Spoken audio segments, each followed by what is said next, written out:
Hello friends, I am back and this Roxy's Journalist Stitchery circle panel.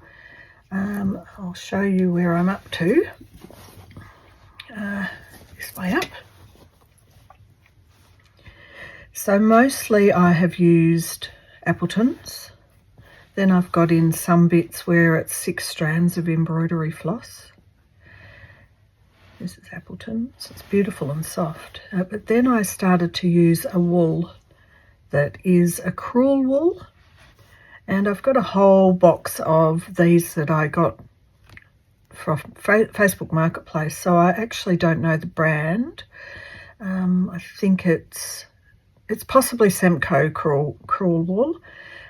Very thick, very chunky to do a stitch. But I just wanted to bring in a bit more texture. So the flower, I've used some lines that way, some lines that way with a variegated thread, so it gives a lot of variety.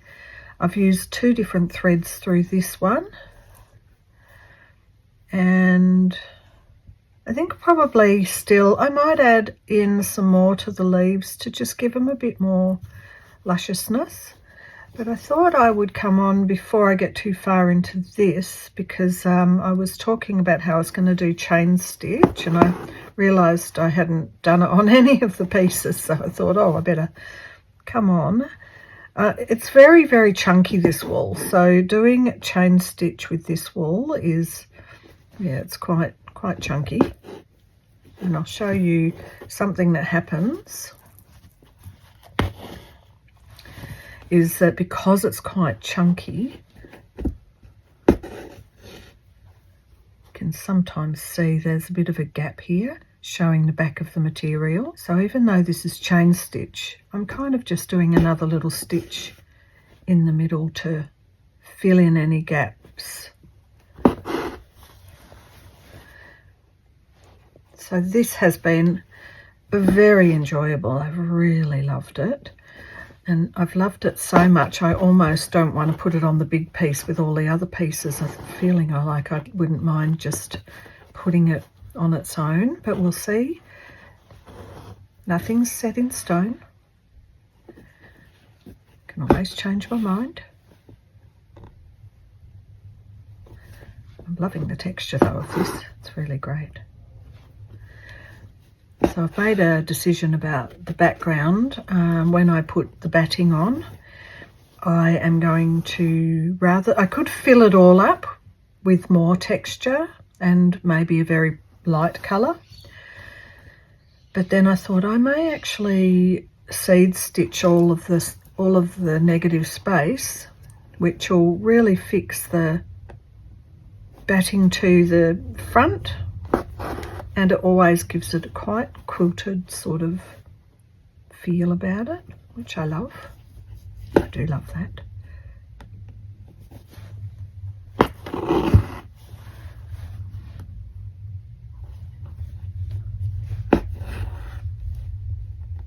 So it's been really very enjoyable.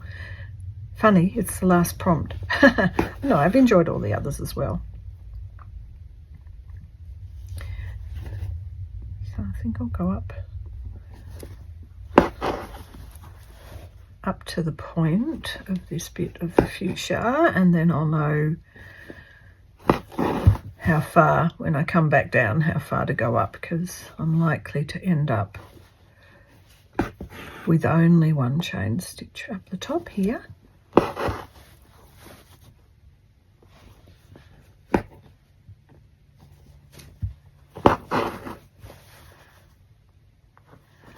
And I can come back in later and fill in any of the gaps that I kind of think, oh, that's too gappy. Just with a little running stitch, straight stitch. So when I got to the top, I've just sort of come back round and started to come back down, filling in any little gaps. This works 2 ways. It brings my thread right back down, and it also fills in any little gaps.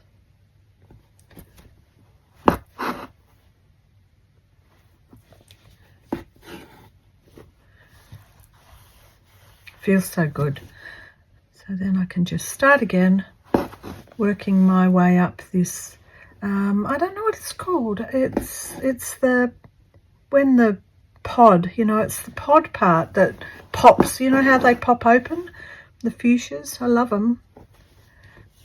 I bet everyone knows when you were a kid. Did you go and pop all those little fuchsias and get told off? I think my mum used to tell me off because she said it wrecked them if you popped them too early. Maybe that was correct. I don't know.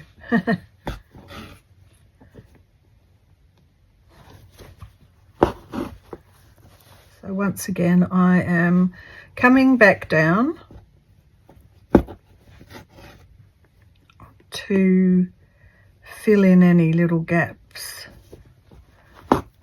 and just to start working my way back up again. Really enjoyed how easy it is to see how it's coming along, because it's not, if it's a large piece and you use a small hoop, you can't always see kind of the overall picture. So this has been really great. Really enjoyed it.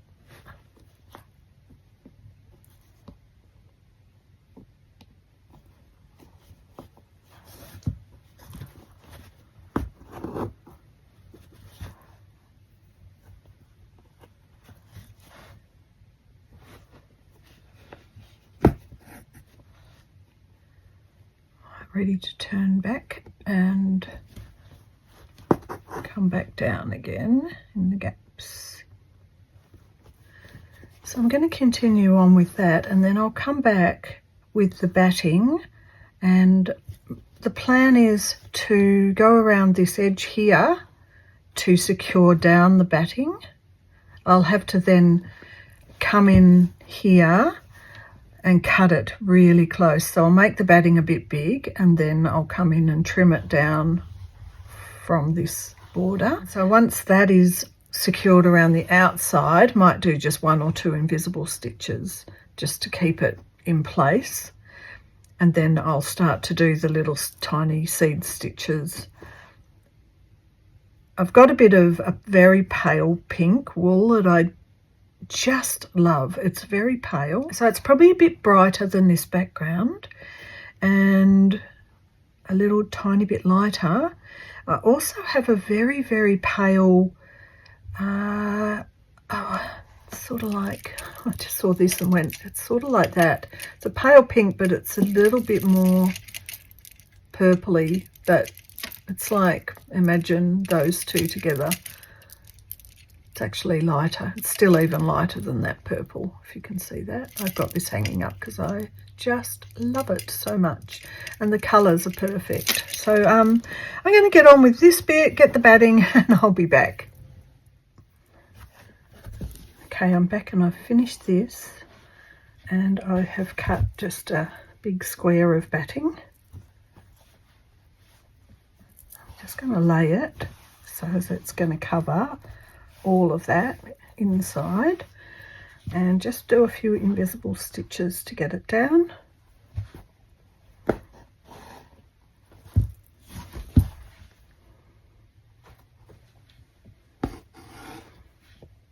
My main aim is that here the batting is down enough to not flop open when it comes to that edge, because I haven't done that stitch around the edge just yet. I'm not too fussed that these are quite long bits at the back. It won't be showing if it's stitched down, and it will be stitched down to something.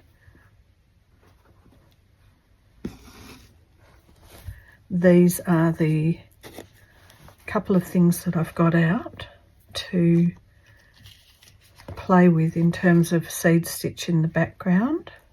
So these are both very, very soft wool.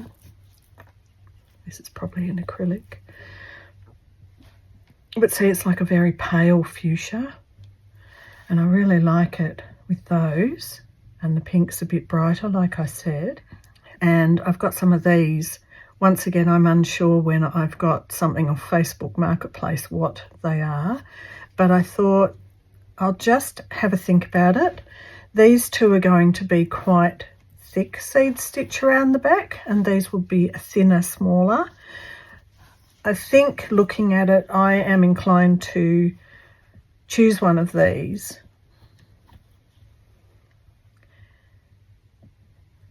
Now I'm thinking I want it to go into the background a bit and let the rest stand forward. So when I put this here, I feel that the colour of that is sort of taking away a little bit from some of these colours.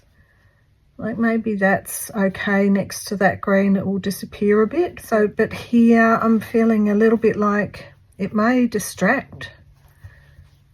Whereas this kind of just blends in just a little bit. It may be that it works really well to use a mixture of these two and possibly this. That's going to be something we'll see later when we get closer to that part. But I think I definitely would like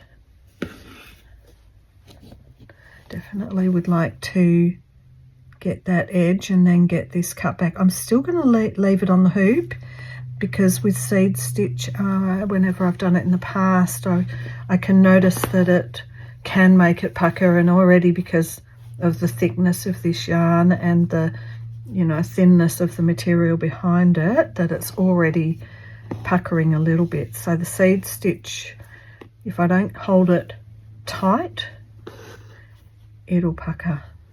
So I think getting this down and then cutting that, just that excess off, will be a good idea. Not too much to go.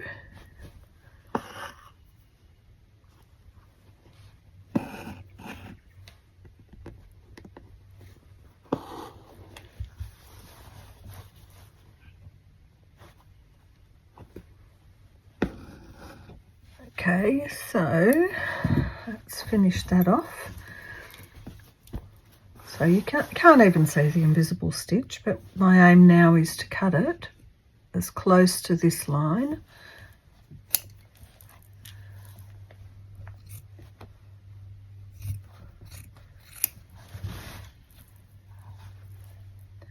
This will get a final trim once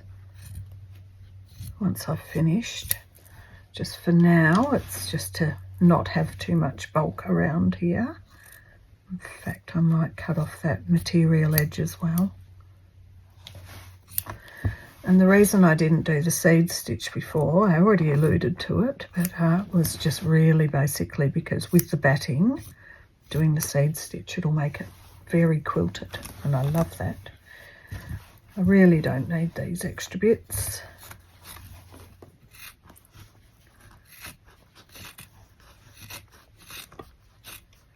Okay, that'll do for now. Now, the thing I need to work out is maybe if I get started with the one that I feel, well, I just really love it, but now I don't know. Oh, I'm so swayed. You know what I'm going to do? Like a swatch test. That's what I'm going to do. A swatch of the colours in different areas, and then just see what looks like it works.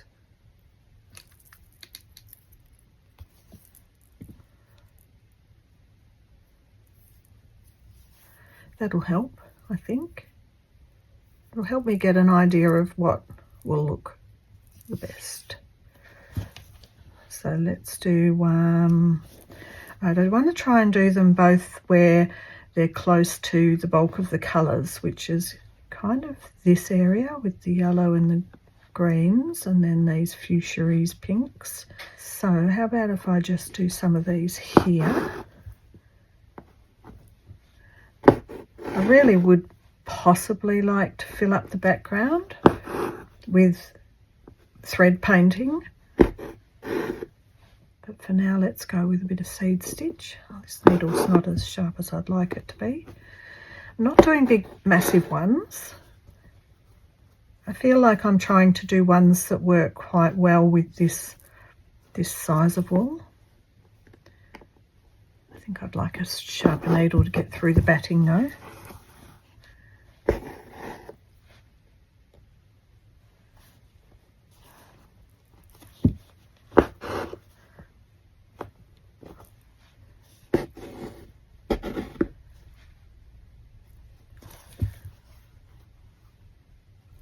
I like it. I'm just going to do a little bit of this one.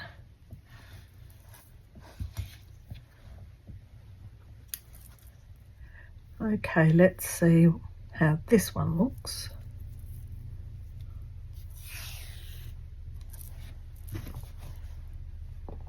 Do it over here.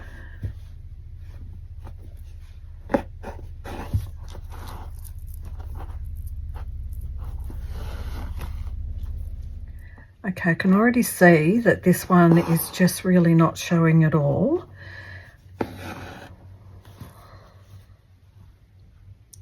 And this one is. So, what do you think? Do you prefer it to show like this, or do you prefer it to just be the background? And I'm also wondering, while I'm here, I think that's where the knot is, but what happens if I put this in amongst the other colour? Okay, I've stopped this video about 3 or 4 times for the helicopter that's gone over the top. Every time I think it's finished and I say something, it comes back again. So there's no guarantee it won't come back again, but I am going to finish my sentence. So I have done this colour a little bit here, as you saw. Then I've done a little bit of this one here over this side, and then I've put a few bits of this one through here. So I have decided, after stopping, starting and talking about it 3 or 4 times, that I think I like this one. I think that it's great that this one kind of does go right into the background, but I actually like a little bit of colour. I don't want it to just be this pale colour. I'd like that colour, so I'm giving up on that one, that idea, and I am just going to go and do 1,000 or 1,000,000 little seed stitches in the background. I'm also thinking about what colour I'm doing this. I do a chain stitch around here. This was the chain stitch with the really thick wool, and I think I don't want the border to be that dense. I really love this colour and this colour. Actually, now that I'm thinking about it, I might get 2 strands, either 1 strand of each or 2 strands of each. Depends how thick I want to make it, and give that a go with the chain stitch border. This here has 6 strands. That's 6 strands. So some of these look like little chains. So I do want definition in the border. So I think I'll do 2, 4, 6 together. And that'll be an interesting border that ties in these flower colours, but isn't green. Although there's another bit of flower here. We'll see. But for now, see you in a month when I've finished seed stitching.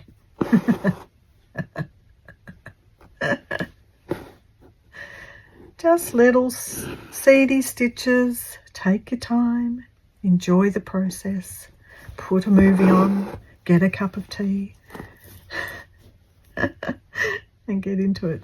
Okay, I am going to go off and finish a bit of housework and stuff, and I will be back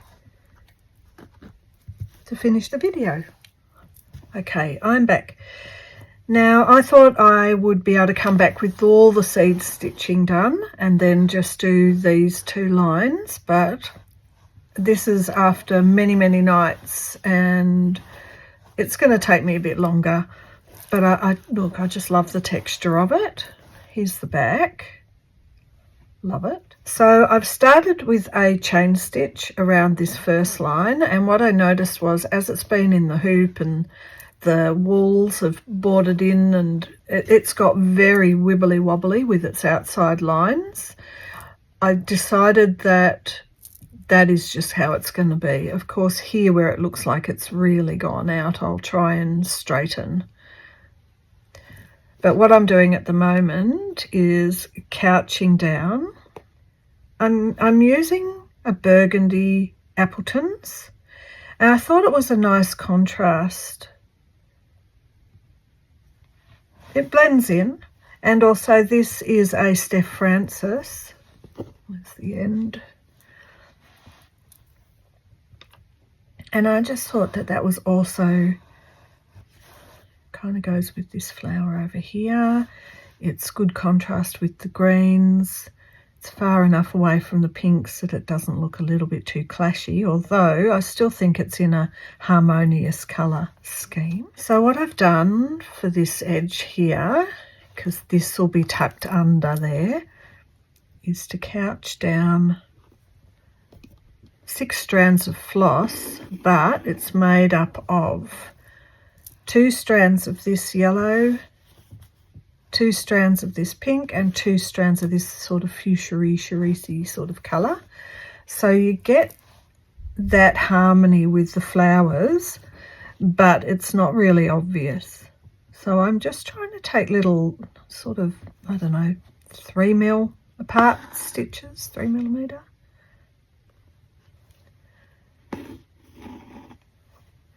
And I'm going to work my way all the way around.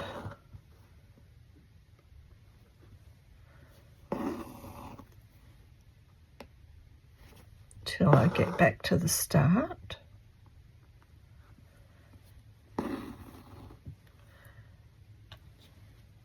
Just like this.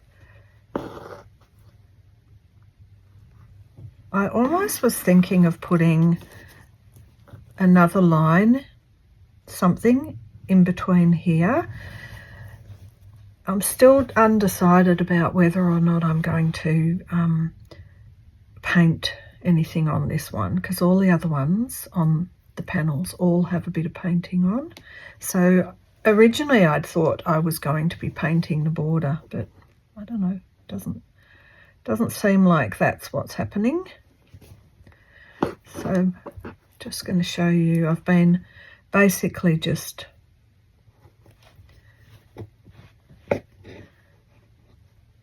coming in similar distance, actually 3 millimeters roughly, 3 or 4. It's very varied. I started out quite small and tight, and then I loosened up. Seems like that's how I start a lot of my chain stitches, and then I get in the swing of it. Okay, so this will be it for now for this video. I'll complete my chain stitch, I'll complete my couching, and I'll complete my seed stitch. And in the next video, I'll bring it all back together. And I was hoping that I'd be doing it in this one, but no, there'll be another video. So thank you for being here. Thank you to new subscribers. Thank you very much. And just really enjoying this particular panel and this journey.